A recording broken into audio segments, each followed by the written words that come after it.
ಓಂ ನಾರಾಯಣಂ ಗುಣೈಃ ಗಮ್ಯಂ ಗುರುಮಿತ್ಯಾಪಿ ನತ್ವಾ ಸೂತ್ರಾರ್ಥ ಉಚ್ಯತೆ. ಓಂ ಓಂ ಅಥಾತೋರ್ಮ ಜಿಜ್ಞಾಸಾ ಓಂ. ಏನು ಶುರುವಾಯ್ತು ಈಗ? ನಿನ್ನೆ ಹೇಳಿದರು. ಏನೇನು ಹೇಳಿದರು? ಸಿಂಪಲ್ ಆಗಿದೆ.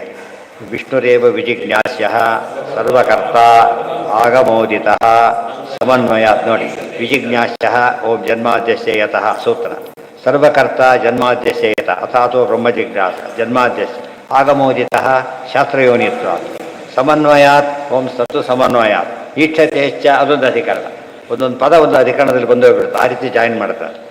ಈಕ್ಷತೆಶ್ಚ ಪೂರ್ಣಾನಂದ ಆನಂದಮಯೋ ಅಭ್ಯಾಸ ಆನಂದಮಯಾಧಿಕರಣ. ಅಂತರಹ ಕವತ್ ಅಂತರಾಧಿಕರಣ ಆಕಾಶಾಧಿಕರಣ. ಪದದಲ್ಲಿ ಅಷ್ಟು ಅಧಿಕರಣ ಬರೋ ಜೋಡಿಸ್ತಾರೆ. ಇದು ಈ ರೀತಿ ಯಾರೂ ಕೂಡ ತಮ್ಮ ಭಾಷ್ಯಕ್ಕೆ ಈ ರೀತಿ ಅಣುಭಾಷ್ಯ ಬರೋದಿಲ್ಲ. ಅದು ಪ್ರತಿಯೊಂದರೂ ಸುಮ್ಮನೆ ಮೇಲೋಟಕ್ಕೆ ನೋಡಿದರೂ ಕೂಡ ಆಚಾರ್ಯ ಎಷ್ಟು ಸಿಸ್ಟಮೆಟಿಕ್ ವರ್ಕ್ ಇದೆ. 4 ಗ್ರಂಥ ಬರೋದು, ಒಂದೊಂದು ಒಂದು ಪರ್ಪಸ್ ಇದೆ. ಯಾವುದಕ್ಕೂ ಕೂಡ ಕನ್ಫ್ಯೂಷನ್ ಇರಬಾರ್ದು. ಇಲ್ಲಿ ಅದು ಸೂತ್ರವನ್ನು ಅಧಿಕರಣ ಹೇಗೆ ಸೇರಿಸ್ತಾರೆ ನೋಡಬೇಕು. ಉಚ್ಯತೆ ಪ್ರಣೇತ ಜ್ಯೋತಿ ಇತ್ಯಾದ್ಯೈ ಪ್ರಸಿದ್ಧೈ ಅನ್ಯ ವಸ್ತುಷು. ಮೇಲ್ನೋಟಕ್ಕೆ ದೇವ್ರ ಹೆಸರೇ ಅಲ್ಲ ಅನಿಸುತ್ತೆ, ಆದರೆ ದೇವರ ಹೆಸರುಗಳೇ ಆಗಿದೆ ಅಂತ ಹೇಳ್ತಾರೆ. ಇತ್ಯತೆ ವಿಷ್ಣುರೇವೈಕಃ ಸರ್ವೈ ಸರ್ವಗುಣತ್ವತಃ. ಯಾಕೆಂದರೆ ಏನು ಗುಣ ಅದು ಕೇಳ್ತೀರೋ ಆ ಗುಣ ದೇವರಲ್ಲಿದೆ. ಜ್ಯೋತಿ ದೇವ್ರ ಜ್ಯೋತಿ, ಅದಕ್ಕೆ ಜ್ಯೋತಿ ಆಗ್ತಾರೆ. ಏನು ಉಪಯೋಗಿಸ್ತೀರೋ ಅದಿರೋದ್ರಿಂದ ಎಲ್ಲ ಶಬ್ದವನ್ನು ಹೇಳುತ್ತೆ. ಎಲ್ಲ ಶಬ್ದ ಹೇಳಬೇಕಾದ್ರೆ ಆ ಗುಣ ಇರಬೇಕಲ್ಲಿ. ಶಬ್ದ ಶ್ರೀಮಂತ ಅಂತ ಕರಿಬೇಕಾದ್ರೆ ಏನಾಗಿರ್ಬೇಕು? ಅವನು ಶ್ರೀ ಇರಬೇಕು. ಅವನಿಗೆ ಸುಮ್ಮನೆ ಕರೆದ್ರೆ ಆಭಾಸ ಆಗಿಬಿಡೋದು. ಅದೇ ರೀತಿಯಲ್ಲಿ ಪರಮಾತ್ಮ ಎಲ್ಲ ಗುಣ ಇರೋದ್ರಿಂದ ಯಾವ ಶಬ್ದ ಹೇಳಿದ್ರು ಕೂಡ ಫಸ್ಟ್ ಆತನ್ನೇ ಹೇಳುತ್ತೆ. ಫಸ್ಟ್ ಆತನ್ನೂ ಹೇಳುತ್ತಲ್ಲ, ಫಸ್ಟ್ ಆತನ್ನೇ ಹೇಳುತ್ತೆ. ಆ ರೀತಿ ಉಪಯೋಗಿಸ್ಬಿಟ್ರೆ ನಮಗೆ ವ್ಯವಹಾರ ಮಾಡೋಕ್ಕಾಗೋದಿಲ್ಲ ಅಂತ ಏನು ಮಾಡಬೇಕು? ನಾವು ಇದಕ್ಕೆ ಸಭಾಕರ್ಷ ಅದು ಅರ್ಥ ಕಡಿಮೆ ಮಾಡಿಕೊಂಡು ನಮ್ಮ ತಂದು ಉಪಯೋಗಿಸ್ಬೇಕಷ್ಟೆ. ಸರ್ವಗೂ ಅತ್ತಾರಿಯಂತಾಚ ದೃಶ್ಯತ್ವ ದ್ಯುಜ್ಜಿತ ಸದಾ. ಇದು ಹೇತು. ಇದು ಸರ್ವಗುಣತ್ವತಃ ಸರ್ವಶಬ್ದ ವಾಚ್ಯ. ಒಂದೊಂದು ಶಬ್ದ ಒಂದು ಗುಣ ಹೇಳೋದ್ರಿಂದ ಎಲ್ಲ ಗುಣಗಳು ದೇವರಲ್ಲಿ ಇರೋದ್ರಿಂದ ಎಲ್ಲ ಶಬ್ದನೂ ದೇವರನ್ನ ಹೇಳುತ್ತೆ. Simple logic. ಸರ್ವಗೂ ಅತ್ತ ನಿಯಂತಾಚ ದೃಶ್ಯತ್ವ ದ್ಯುಜ್ಜಿತ ಸದಾ. ಸರ್ವಗನಾಗಿದ್ದ ಅತ್ತ ಚರಾಚರ ಗ್ರಹಣ. ಕಡೆಯಕಾದ್ರೆ ಎಲ್ಲವನ್ನೂ ತಿಂತಾನೆ ಪರಮಾತ್ಮ, ಅಂದರೆ ನಾಶ ಮಾಡ್ತಾನೆ.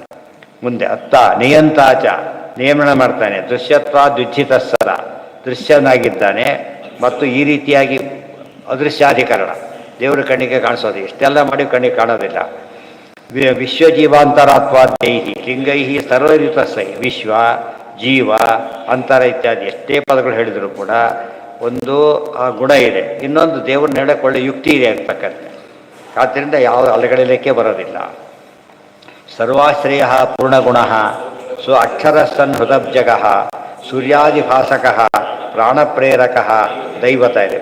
ಸರ್ವರಿಗೂ ಆಶ್ರಯವಾಗಿದ್ದಾರೆ. ಆಧಾರ ನಿಲಯ ಧಾತ ಪೂರ್ಣಗುಣ ಸೋ ಅಕ್ಷರ ಅಕ್ಷರ ಸನ್ ಹೃದಬ್ಜಗ. ಎಲ್ಲಿದ್ದಾನೆ? ಹೃದಯ ಕಮಲದಲ್ಲೇ ಇದ್ದಾನೆ. ಭಾರಿ ದೂರ ಇಲ್ಲ, ಅತಿ ಹತ್ತಿರ. ನಿಯರೆಸ್ಟ್ ಅಂದರೆ ನಮಗೆ ದೇವರೇ.